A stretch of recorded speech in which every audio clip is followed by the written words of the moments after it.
So we've got time for one more, I think. So the final one is going to be on how do magnets work. So if Jesse can bring Baz here, he'll enjoy this one. Anyone want to take on how magnets work? Don't make me Just be like at work. Yeah, brilliant, thank you. Oh, we've got two final. Oh, sorry. You sure? Yeah. Do you want to do it together? Yeah. I didn't actually know how magnet works. Good. Brilliant. Maybe we'll both then. Hold on. Right, so hi, I'm Eleanor. And I'm David. We're going to talk about how magnets work. Oh, right. How do they work? I'm sure we've all had a chance to play with magnets, you know, when we were in school, you know, the tricks of, you know, making things move, one magnet move while the other one's under the table, and playing with little biro train sets, you know, and connecting them back and forwards and things. I'm sure someone collects fridge magnets from different places in the world, wouldn't be? I think the first thing that we all probably are familiar with is that magnets are made of metal. But not actually every metal is magnetic. We tend to focus on what we call the ferrous metals, things like iron, steel, nickel, cobalt, niobium, which are the magnetic metals that we come across most commonly. Yeah, I'm a bit speechless.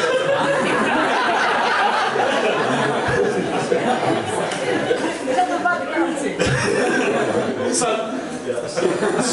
imagining a sort of a normal size sort of bar magnet, the sort of thing perhaps that you use at primary school, or the sort of thing that you stuck on your fridge at home, is that basically that's just made up of lots and lots of very small magnets. And if you cut it up, those magnets keep working in exactly the same way, with the north and south pole pulling things towards them based on sort of quantum mechanics. That's not how magnets work.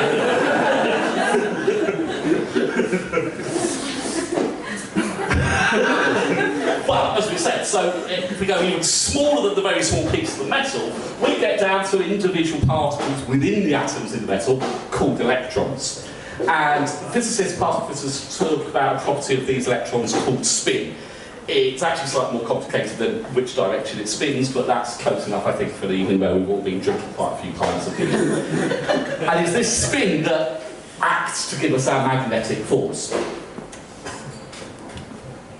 So like if they like each other, I guess I'll go around and lol. Why does it say lol? Lots of love.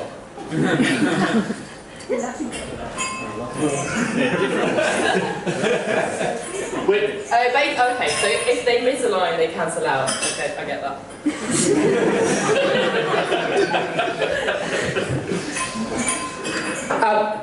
There's a difference between sort of a magnetic material and a magnet, and that's to do with how these things are sort of lined up inside. If we were to take just a random piece of iron, a steel table leg, something like that, it wouldn't attract something else. And that's because effectively all these mini little magnets in it are jumbled up randomly.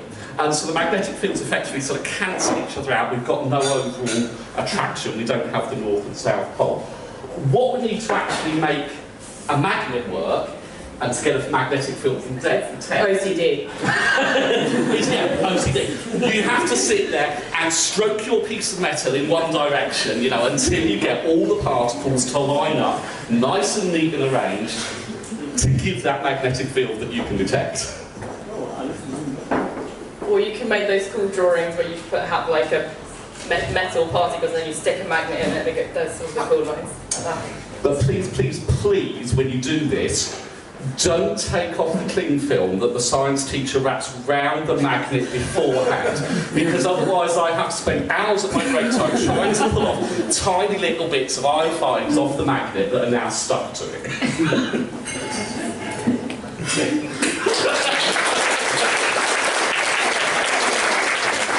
Thank you very much.